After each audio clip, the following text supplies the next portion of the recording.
Hey guys, this is Good Feeling Film, and welcome to the second episode of my podcast. Now, sorry if I sound a little bit under the weather, and that's because I am. I've been sick for a couple of days now, but I wanted to still record this episode because I want to stay as consistent as possible and put this out there. Um, the first episode I had a blast doing and uploading, so I want to keep doing these as much as possible. So my sickness isn't going to hinder me from recording this time.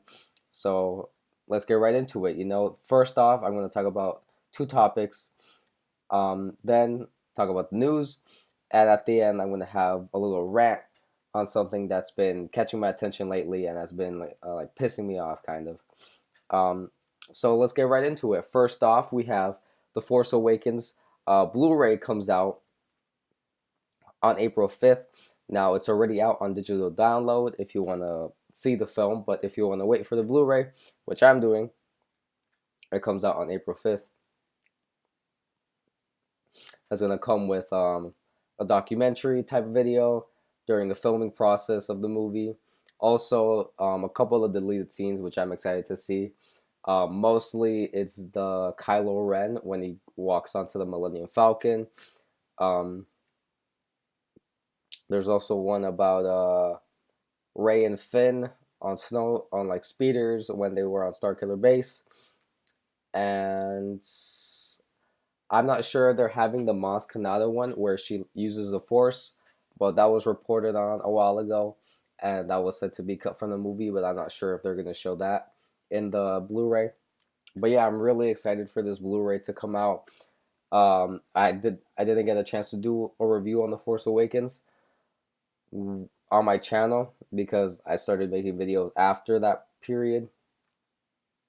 But I love the movie so much. I saw it three times in theaters, and I did get the digital downloaded version already, and I've seen it twice. So I've seen it 5 times, and I love it every single time.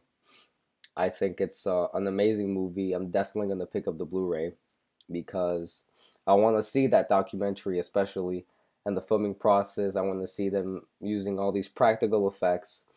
Um, at the job that JJ had to go through because that was a hard job.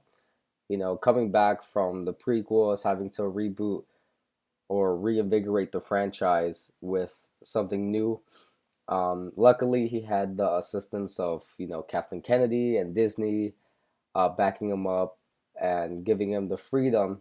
Well, not really the freedom because it was really a group effort, and that's really what I mean. The backing and the knowing that he has support and it's not just a one man train dictating everything and everybody like the prequels kind of were. So the Force Awakens is a really great movie. Falls under, I think I liked it a little bit more than some other Star Wars movies. So yeah, I'm very excited for the Blu-ray on April 5th. And those deleted scenes are really interesting to me too.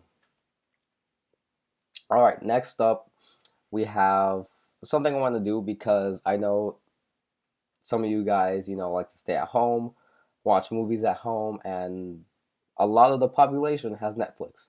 Now, saying that I don't have Netflix, I should get it, I want to get it. It's just, it hasn't been something that I've been hurrying to get, but I mean, now, especially now, I feel like I should get it. So, I'm going to talk about the new Netflix movies coming to Netflix this month. And these movies are already on Netflix because they came out on April 1st, and I'm recording this on April 3rd, I believe. Is it April 3rd? It is April 3rd. So, these movies are already up on there for you guys to watch. And there's a lot, it's a really long list, but I'm just going to pick out the ones that I think are the best and you guys should definitely watch. So we have 2001: A Space Odyssey, classic movie. Stanley Kubrick's one of Stanley Kubrick's best works, regarded as one of the greatest all-time science fiction movies. I actually started watching this movie earlier, a while ago, but I never got around finishing it. But I definitely want to finish it. Um, it's old, but it's a definite watch. It's It's a movie that propelled the genre of science fiction forward, and Stanley Kubrick, one of the greatest directors to ever live, directed it. Another Stanley Kubrick movie, also Clockwork Orange, is gonna come on there. I haven't seen this movie personally, but it's a movie that gets lots of praise, based on the book. If you guys have read it, I definitely want to check this movie out and see it because Stanley Kubrick, and I want to see. It seems kind of weird and like trippy, but it also seems really good. Okay, we also got Boogie Nights. Boogie Nights is a movie I haven't seen either, but you guys definitely should check it out. Cujo, Stephen King adaptation. Cujo, the crazy dog that kills people. Very interesting. Definitely check it out on Netflix. Deep Impact. This movie isn't like crazy good, but it's like it could be like a guilty pleasure. But check that out. The Princess Bride. Um, Another great solid movie. Has great reviews. I definitely want to check it out because The Princess Bride is one of those movies that seems kind of like not targeted towards me, but I feel like since it is such a just a good movie in general, I'd end up enjoying it. Then we have one of my favorite films of all time, The Shawshank Redemption. Should have won the Oscar back then. One of the greatest movies ever. Um, you could watch this movie over and over again. You got Morgan Freeman, you got Tim Robbins. It's just a great, beautiful film. If you haven't seen it, watch it on Netflix now because The Shawshank Redemption is one of those movies that so many people say it's nearly perfect. It's in the top 10 IMDb, and IMDb is not even that the best, but it's up there as one of the greatest films, and deservedly so because it's just great to watch. I'm definitely going to see it again because I haven't seen it in a while. But I love The Shawshank Redemption, and now you guys can see it on Netflix. And lastly, one of the movies that I highly recommend everyone seeing is V for Vendetta, a great comic book adaptation movie. Not many people know it's a comic book movie. Stars Natalie Portman, who's great in that movie, and the whole story of V for Vendetta is great. Remember the 5th of November. Sorry. It's based in like a futuristic Britain, and the Parliament is taking over everything, and you have the guy V for Vendetta, and it's just really interesting to watch the movie and see it go down because you really never expect stuff to happen in the movie that does happen, and it just really leaves you speechless, and it's a great movie. All right, so that was it for the first part of the podcast. Telling you guys to check out the Force Awakens Blu-ray and new movies coming out on Netflix. There's also a lot of TV coming out on Netflix. So now let's hop into Act 2, which is the news of the week, the biggest headlines of this week in movies. We have a lot to go through. And first, I want to start off with some smaller news about some smaller films and leave the big superhero news for the end. So first off, we have that we I'm sorry. The first news topic is about a new movie written by Max Landis called Deeper. Now, Max Landis is a writer that is very talented. He has crazy ideas. He's always pitching movies. He writes like 20 scripts a day. It's crazy. He wrote Chronicle and he wrote American Ultra. Chronicle I love. I never saw American Ultra, but I heard it's like, some people didn't like it, but some people really enjoyed it. He's also writing the new adaptation called Bright, directed by David Ayer, and it stars Will Smith and Joel Edgerton, and I'm very excited to see that. And the new movie he wrote called Deeper is reported that Bradley Cooper is in talks to join it. It's being directed by Cornell Mundrako, which I'm not familiar with him. He directed a movie called White God. I've never seen it. And it's pitched as a drama, and it's about a discouraged astronaut who embarks on a mission to reach the bottom of a newly discovered oceanic trench, theorized to be the lowest point on planet Earth. He encounters an increasing level of danger and soon finds himself in a psychological and physical fight against mysterious forces, and that was reported by Deadline. And this concept sounds amazing.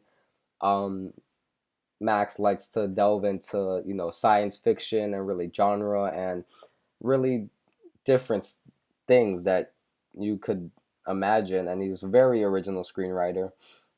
Say what you want about him.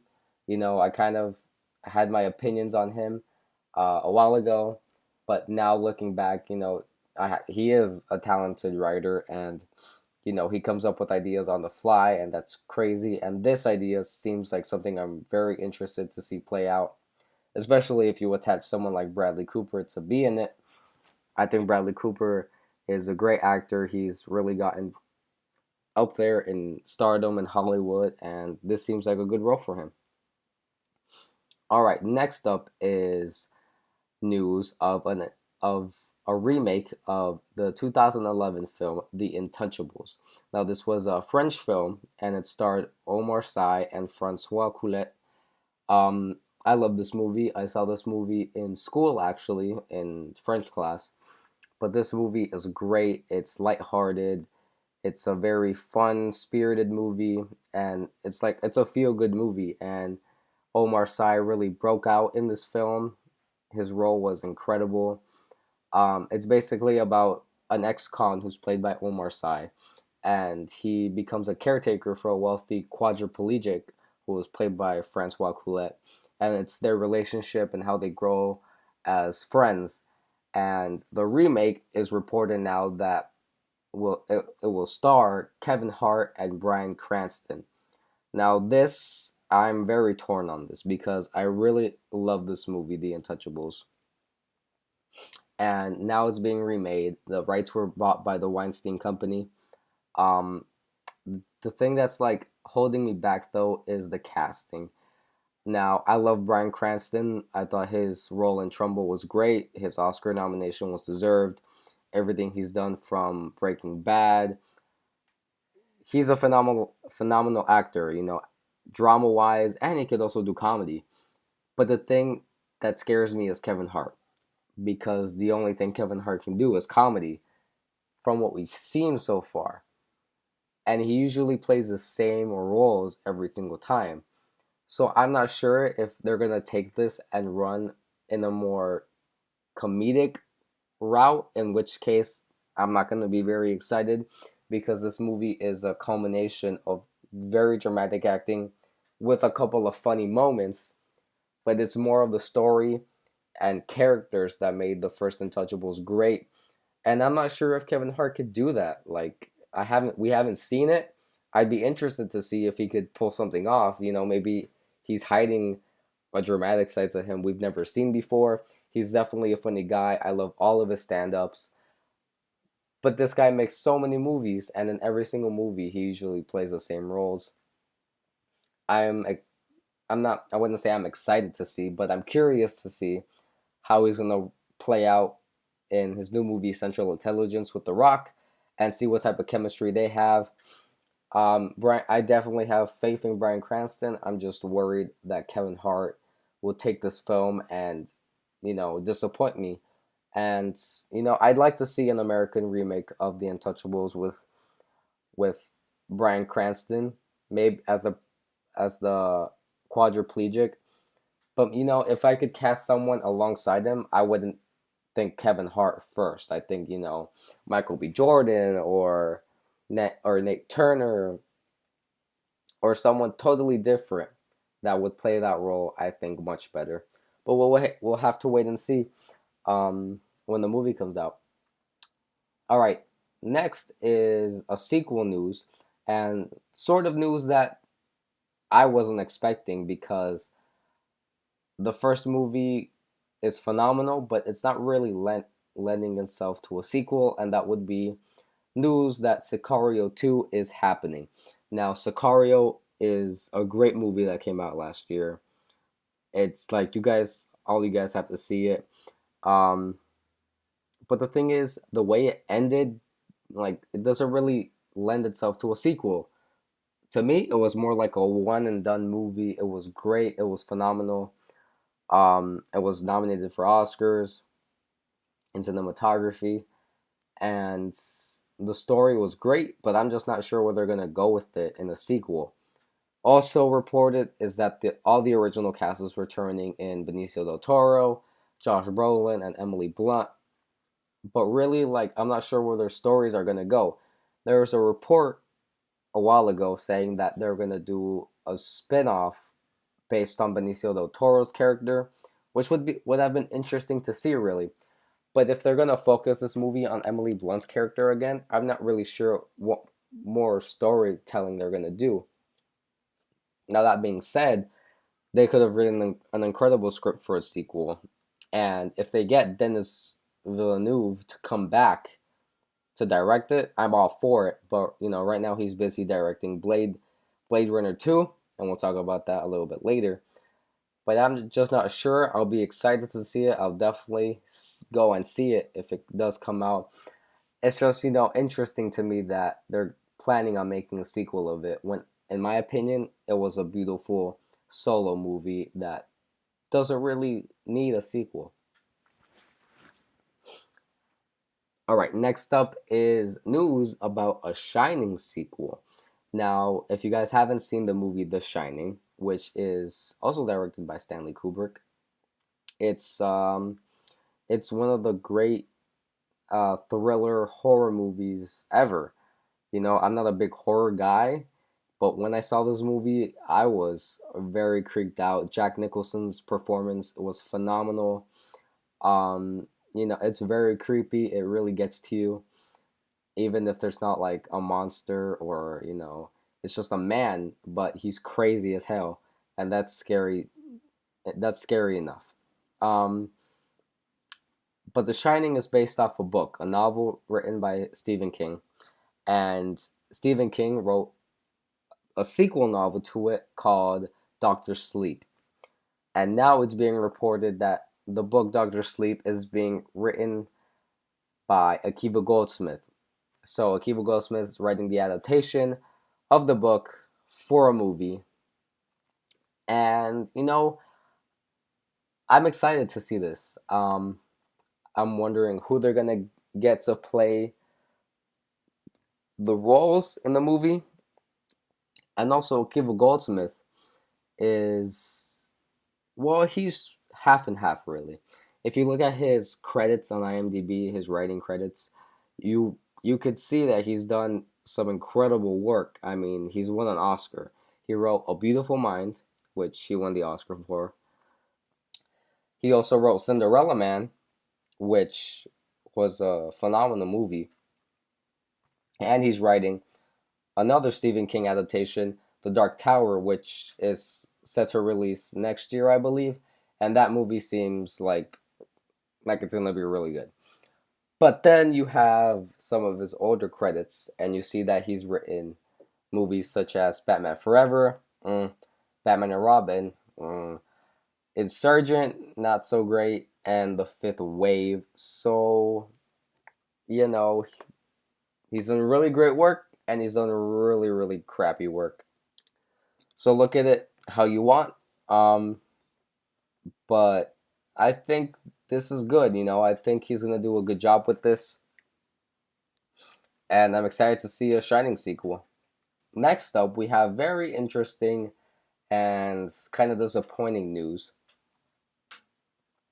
and that is reports of a Snow White live action movie being developed by Disney. Now, Disney has been making a lot of their animated features into live action features. You had Maleficent, you had Alice in Wonderland, then you had Cinderella, which was my favorite of the three. Next, you have Jungle Book coming out pretty soon, and you have Alice in Wonderland 2 coming out. And now they're doing a Snow White movie. Well, kind of. It's being reported that the movie is going to be focused on Rose Red, the sister of Snow White, and it's going to be shown through her perspective. Now, I didn't even know Snow White had a sister. So this seems kind of like not great. Plus, we already have so many Snow White type movies. We had Snow White and the Huntsman, and we're getting the sequel this year, Winter's War. And it's funny that the guy who pitched the idea for this is also the writer of those two movies.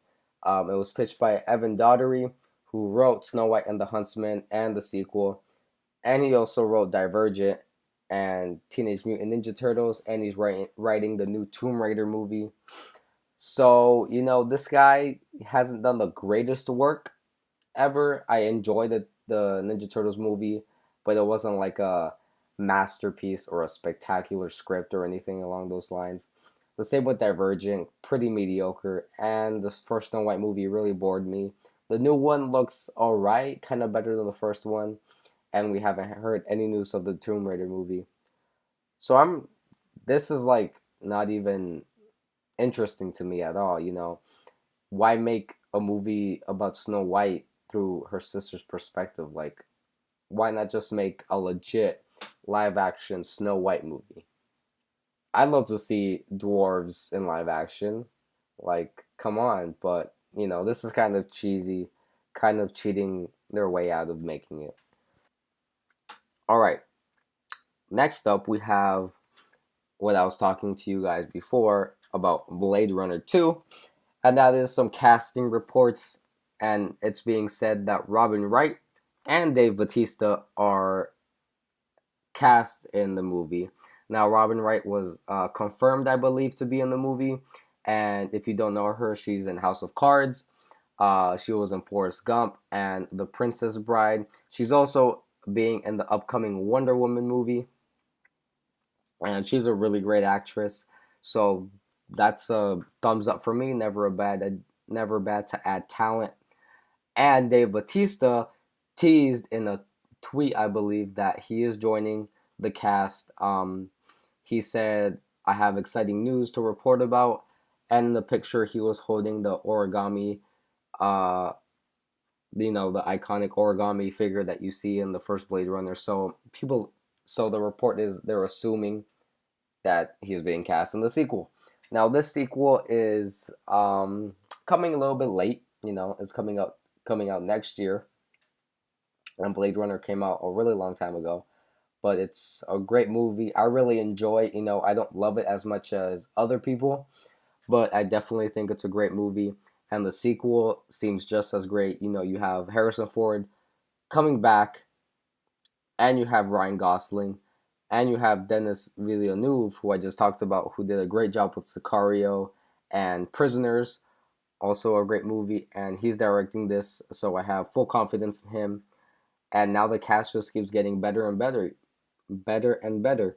Robin Wright, like I said, is a great veteran actress, and Dave Bautista is someone who really is getting better as his career moves on.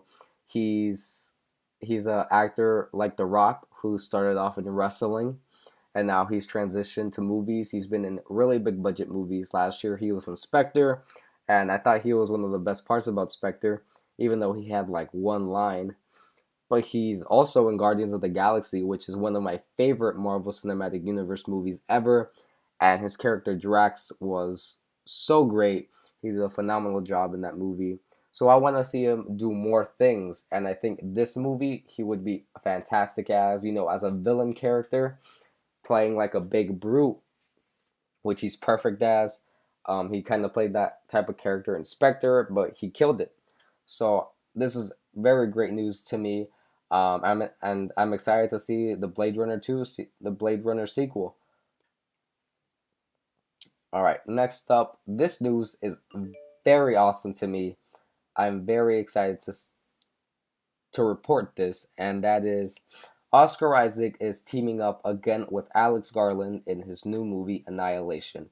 Now, these two, if you didn't see it, they did a movie in early 2015 called Ex Machina. Now, this movie made it into my top 10 movies of the year as my second favorite movie of the year behind Star Wars. But if Star Wars hadn't come out, this would have been my favorite movie of the year. It was a very small indie movie. It won the Oscar for special effects, a movie that had a $15 million budget, and Alex Garland. This was his first directing job. But he's written really great movies such as 28 Days Later, Sunshine, and Never Let Me Go. And he's a great writer. And with his first directorial debut being that great, obviously his next movie was going to be a bit bigger and have a pretty big cast.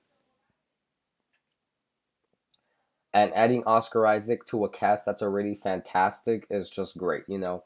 It's always good to see an actor director have really good chemistry and, you know, have a good relationship enough to where they could come back and work with each other.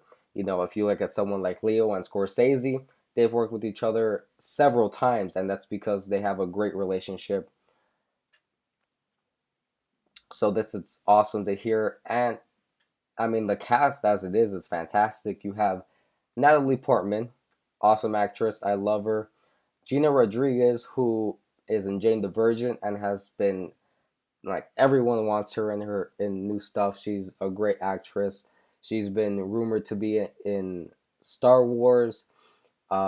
Next, you have Tessa Thompson, who was in Creed, and she was really a breakout star in that movie. She did a great job in that movie. And you have the experienced Jennifer Jason Leigh, who just came off The Hateful Eight, and she was fantastic in that movie. She got an Oscar nomination. So those four actresses alone makes a great cast. With the addition of Oscar Isaac, just makes it even better. I'm truly excited for this movie. I can't wait. Next up is another, well, it's not really breaking news, but it's just a reminder news, and that is about the Glass Castle movie. Now, the Glass Castle is a book, and I actually read this pretty recently, and it's about a lady and the story of her and her family and her journey leaving her family and such. And this movie is shaping out to be something very special. The main role is going to be played by Brie Larson, who just won her first Oscar for her role in A Room, which I love. I love her as an actress. She's become a breakout star. Everyone's going to know her pretty soon. Um, she's fantastic. I mean, she and the great thing is that she's teaming up again with the director of Short Term 12, which she was in Destin Daniel. And I love Short Term 12. That's one of the greatest indie movies I've ever seen. If you haven't seen it, check it out. And I really think she broke out in that movie. But since not many people saw it, it's understandable that not many people know her. Um, but she's teaming up with him again. And the cast is also great. Besides her, you have Naomi Watts, who's going to play her mom, and Woody Harrelson, who's going to play her dad. And those two actors alone are fantastic. Putting all three of them together, this movie seems like it's going to be something fantastic. It's set to come out in 2017. And, you know, if they place this late in August or, you know, September, October, award season, I don't know why, because this movie seems like an award caliber movie.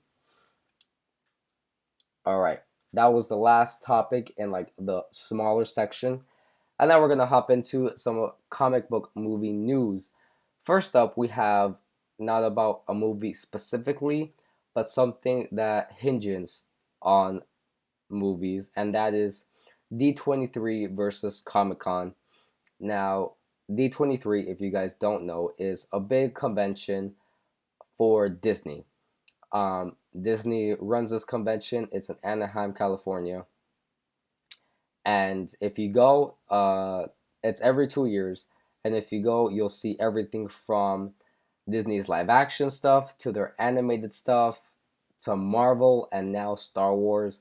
Everything that Marvel owns is shown at this convention.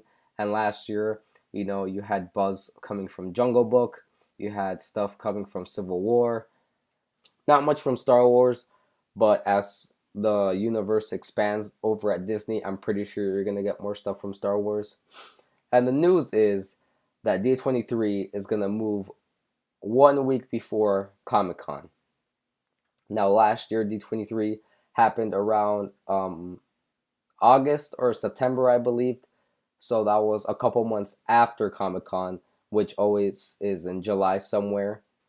But it's reported that in 2017, D23 is going to move to the week before Comic Con. So this is really creating controversy with Disney and with fans, because this mean that Disney is going to pull all their properties from Comic Con? So are we not going to see any more Marvel panels, no more Star Wars panels in Comic Con? And that's really concerning fans that go to Comic Con and want to see those movies and those TV shows at Comic Con. This also creates a problem for fans in which they gotta choose now, you know, and this stuff isn't cheap at all. To go to Comic Con, it's very expensive. It's very hard to go to Comic Con now. Um, it takes a lot of time and effort to go to Comic Con. You gotta book a hotel. It gets packed. Like the week tickets go on sale. Tickets get sold out very fast. You have to get there. If you want to get into Hall H, you gotta line up for hours and hours. Or not, you're just stuck walking around the showroom floor. So now, if you want to go to Comic Con specifically for something, and Disney owns it, are you gonna have to go over to D23 and miss out on Comic Con? I've personally never been to either or. I want to go to Comic Con, and now I want to go to D23, but it's a real issue for people. Even people in the business of Hollywood, like reporters, journalists. It's gonna be hard going 1 week from Los Angeles, California, covering D23. You gotta stay up, you gotta write articles, you gotta record videos, and then the next weekend you gotta go down to San Diego and do the same thing for Comic Con. So that's a lot of work for people who could go to this stuff freely.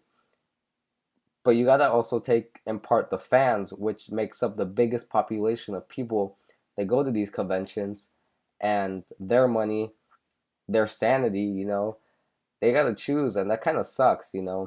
So I think D23 should just stick to their original fall date, so it gives more people time, because some people can't even afford to go to a convention once a year. They gotta do once every 2 years. They gotta plan this out with time. So now this just makes things a lot harder. It kind of sucks that Disney's doing this, but also you got to keep in mind from a business point of view, it makes sense for Disney to do this. They got the money, they got the properties, they got fans enough to where they could do this. Something like Warner Brothers doesn't have a cinematic universe established already to have their own separate convention. And, it kind of sucks, but at the same time, it makes sense. So look at it however way you want to. I just think if D23 stayed in the fall, it would be much better. Alright, next up we have Kingsman 2. The title and plot details were released. So first off, we found out that the Kingsman sequel will be called Kingsman: The Golden Circle. Very Bond-esque title in my opinion. We also know that Julianne Moore is going to play the villain in the movie. And plot details we got says that the British agency, the Kingsmen, are gonna team up with their American counterparts, which is led by Halle Berry's character. So people were speculating that Halle Berry was gonna sort of play that type of role, a CIA agent or something along those lines. So I'm very excited for the sequel. I love the first Kingsman movie. Taron Egerton's coming back. I love this kid. I hope he's cast as Han Solo. Matthew Vaughn's coming back to direct it. It's just shaping up to be a great sequel. I'm very excited for the sequel. I hope Julianne Moore's character is kind of quirky, just like Samuel's character was in the first one. So yeah, I'm very excited to see it. The Golden Circle was a great title in my opinion. So we'll have to wait and see if the movie is good. I hope it is. All right, next up, we're gonna talk about some very talked about news in the recent days, and it involves Batman v Superman.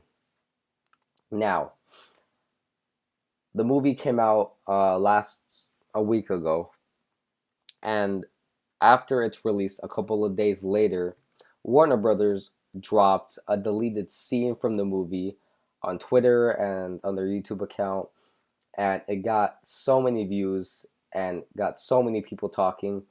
So this deleted scene is called Communion, and it basically starts off with a bunch of like military people rappelling down into the Kryptonian ship that Lex is creating, Doomsday basically, and then it cuts to a scene where we see Lex actually looking at who knows what, or like, you know, this Kryptonian like demon. It looks like a demon, and basically, I'm guessing he like tapped into the history files of the ship, and he's telling the ship to show him the history of, you know, the new gods basically, because we know this has to do with Darkseid.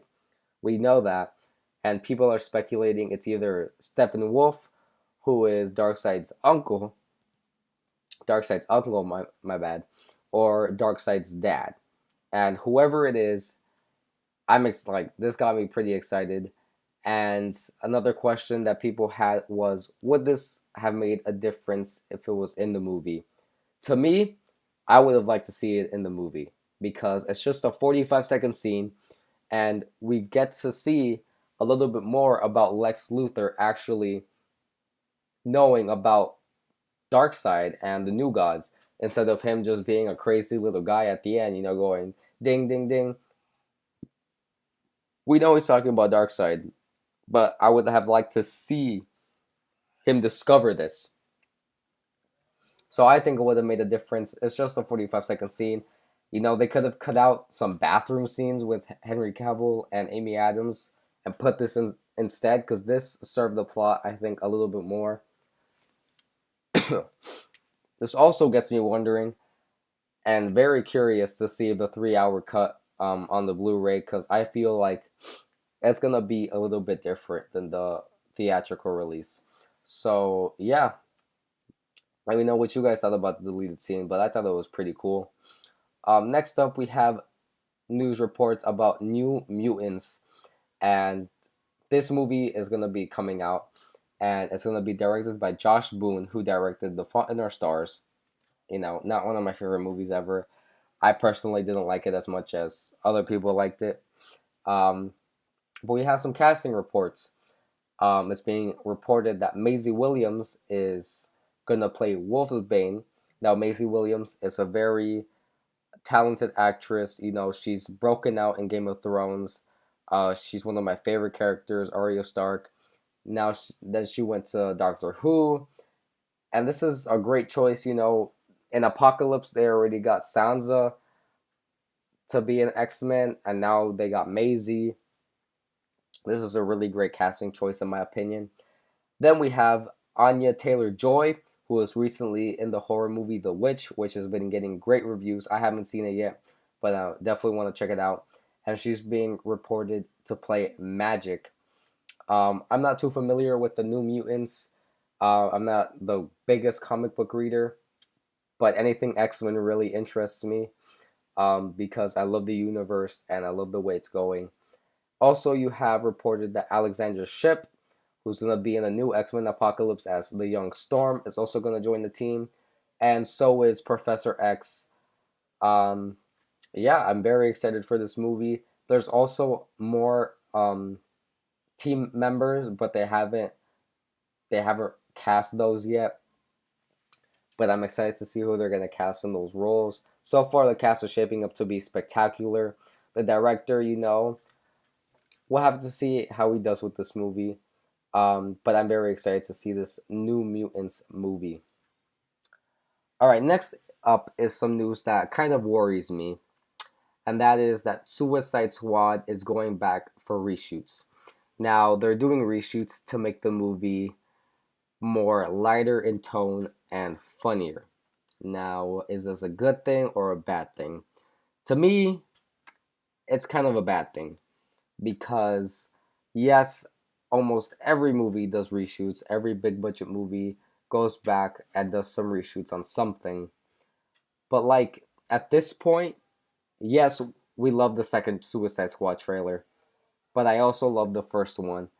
And they're saying that all the jokes in the whole movie were shown in the second trailer, and I just don't believe that because first off, you have Harley Quinn, and her character is quintessentially also a jokester. So I feel just her character alone would bring a lighter, funnier tone to the movie. Plus, Warner Brothers and DC has already got me worried seeing Batman v Superman. And yes, I think David Ayer is a way more talented director than Zack Snyder, and the cast is phenomenal. But this just doesn't seem like the greatest idea to me. I think they just should have left the movie how it is. Saying that, I haven't seen the movie, so who knows when it comes out in August whether I think it's one of the best comic book heroes of the world, and I laugh my ass off. Then I know the reshoots will have done something, but right now it kind of worries me, to be honest. All right, last piece of news we have is kind of sad news, and that is that Hans Zimmer, the legendary composer, is retiring from composing superhero movies. Now, Hans Zimmer just recently did the score for Batman v Superman, but also recently he's come out and said that he's done with comic book movies, he doesn't want to do them anymore. And I don't blame the guy, you know. He's a legendary composer, he's done so many great movies, so many great scores. He could do whatever he wants. You know, he's done comic book scores for Batman Begins, The Dark Knight, and The Dark Knight Rises, so all three of Nolan's Batman's movies. He also did Man of Steel and The Amazing Spider-Man 2, and of course BVS. I thought the score for BVS was pretty good. Um, but you know, the guy said he doesn't want to do comic book movies anymore. So, you know, don't do comic book movies anymore. Go and do some dramatic pieces because he's done dramatic pieces. I think he's one of the great composers, top five. Um, but you know, it's also kind of sad because his Batman uh, scores were really good, in my opinion. All right, guys, that was it for the news. But before we move on to Act 3, I'm going to tell you guys about the Check This Out movie of the week, and that would be 500 Days of Summer. Now, this is an indie movie, and it stars Joseph Gordon-Levitt, Zoe Deschanel, and Chloe Grace Moretz. Now, this is a very touching movie. It really spoke to me as a film. It's a romantic comedy, I guess. I mean, it's not really a comedy, but there is funny moments. Um, but it is a movie. It's a romantic movie. It's about the relationship between Joseph Gordon-Levitt's character and Zoe Deschanel. I'm not gonna give anything away. You guys have to see this movie. You really feel for Gordon-Levitt's character. I think this guy's a really great actor, very underrated. And I want to see him do more things. It was so touching to me. It really hits on all your emotions, especially if you've gone through the same things that Joseph Gordon-Levitt's character has gone through, and I definitely have gone through periods like that. So it really affected me personally. But even if you haven't gone through those things, like breakup and heartbreak, it's still a very great movie. The directing is great. The script is great. You'll have a good time with this movie. Um, so yeah, check out 500 Days of Summer. All right, Act 3, ranting times. So first off, I want to start with a little rant, and it has to do with people in the movie fans and petitions. So over the years, we've seen a couple of petitions. Most recently, the one I can remember the most is a petition going around to get George Lucas to come back and help out with the Star Wars movies. Now, at that point, I was like, come on, really? Are you guys that dumb? Not because I wouldn't want to see that, but because petitions in Hollywood don't do anything. Hollywood is a business, and a business before anything else. So if a studio wants to get Michael Bay to direct a Marvel movie, then they could do that. Obviously, Disney isn't dumb enough to do that, but they could literally do whatever they want, whether the fans get happy or whether the fans get mad. And the only indication of that is box office numbers. Money talks in Hollywood, and that is it. Rotten Tomato scores don't talk. Critics don't talk for Hollywood. So, whatever you guys want to say about Batman v Superman, it's gonna make a shit ton of money, and it's already made a shit ton of money. And Justice League and everything else is happening in the DCU. Now, the new petition that people are starting is to get Zack Snyder out of there as the director for Justice League. Now, me personally, if you guys saw my Batman v Superman review, I don't want him directing the thing either. But the thing is, I can't do anything.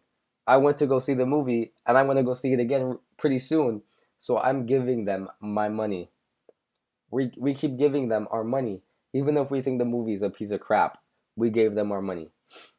And that speaks to them. They're like, okay, Zach, you made us money.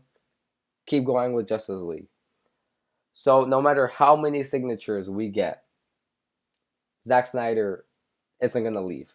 Unless Warner Brother kicks him out. And if they kick him out, it's going to be for a different reason. So people got to chill with these petitions because petitions don't do anything. I'm sorry to say that, but petitions in other circumstances, whether it's law, whether it's a community petition for something, maybe it will work. But, it's not like something on Twitter. If you tweet at Zack Snyder, if I get a billion retweets, are you going to leave Justice League?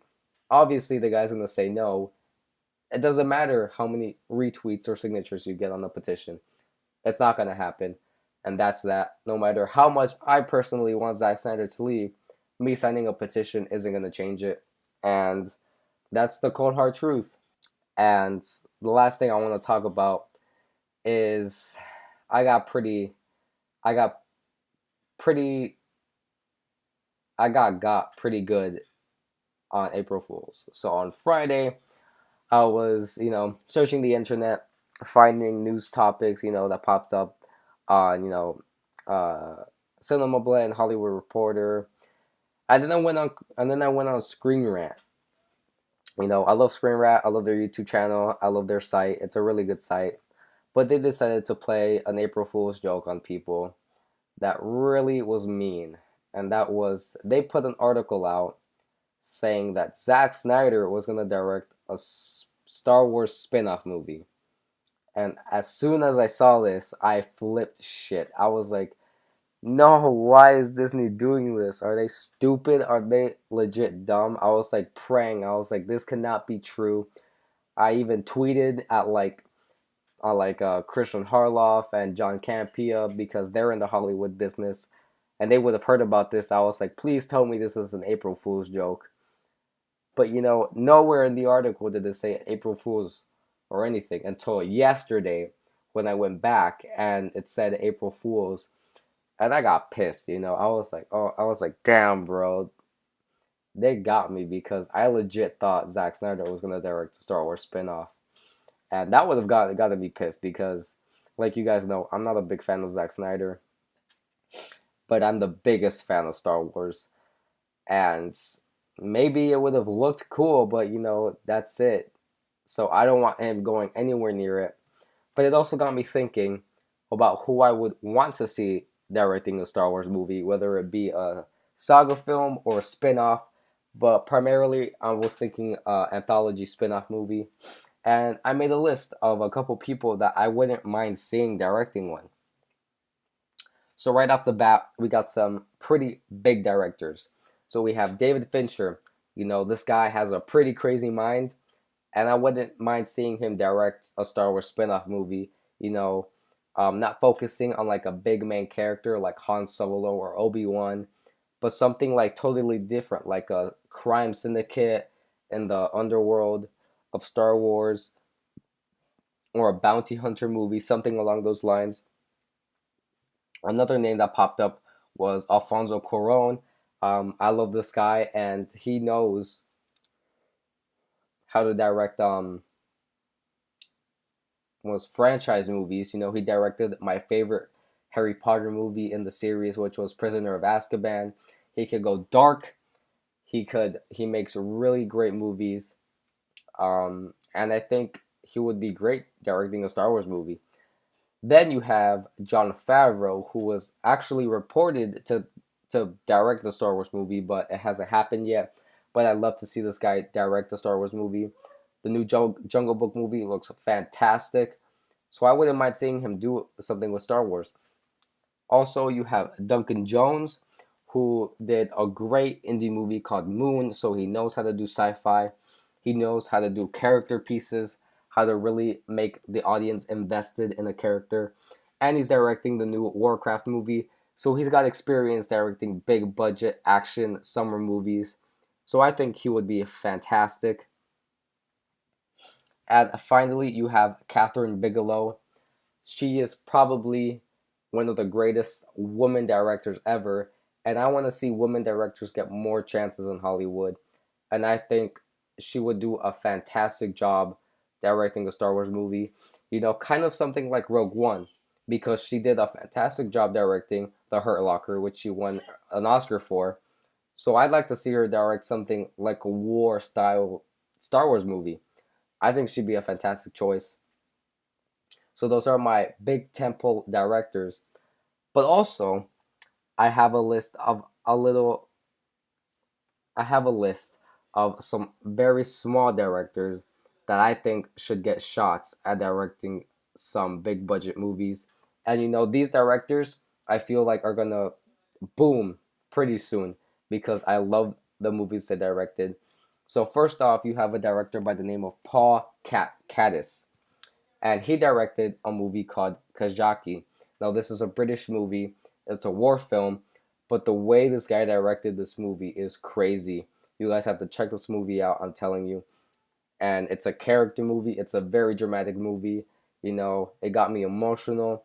This guy knows how to direct characters and drama, so I feel like he would do a great job with the Star Wars movie. Then you have a guy by the name of Steven Fingleton, and he directed the movie called The Survivalist. This was another indie movie that came out last year, and this movie was great. Again, characters, very dramatic, very small. You know, you had three main characters in that movie, so all of these people would be amazing to direct very singular character driven movies, you know, something along a Han Solo movie where it's just based on one character.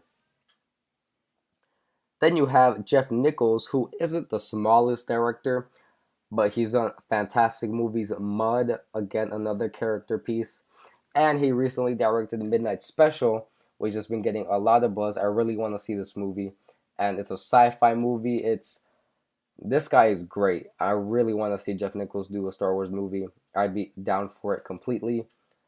Next, you have a guy by the name of Joel Cornish, and he directed the movie called Attack the Block. And this is actually a movie that John Boyega was in as a younger teenager, and he was fantastic in this movie. This movie is great. It's a sci-fi dark movie, and he also has experience writing. He was part of the writing team for Ant-Man and for Adventures of Tintin, which are pretty great movies and pretty big movies as well. So this guy could write too. And last but not least is the guy that I think would do one of the greatest jobs directing a Star Wars movie, and a guy I would like to see direct a Old Republic movie, and that would be Gareth Evans. Now Gareth Evans is the director of The Raid Redemption and The Raid 2. And if you haven't seen The Raid, and I haven't seen The Raid either, but I know what The Raid is, and The Raid is said to be one of the greatest action movies ever. It's It's an Indonesian foreign movie, and the action in it is crazy. I've seen a couple scenes from the movies, and the acting isn't bad either. But the way this guy directs action, if you pair him up with an Old Republic style movie where there's like armies of Jedi Knights and Sith, it would be fantastic.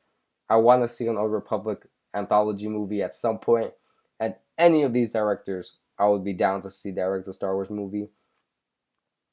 So yeah, let me know who you guys want to see direct a Star Wars movie. I know Edgar Wright's been thrown out there, Brad Bird. Um, who else has been thrown out there? Andrew Stanton also. So yeah, let me know who you guys would like to see a direct a Star Wars movie in the comments below.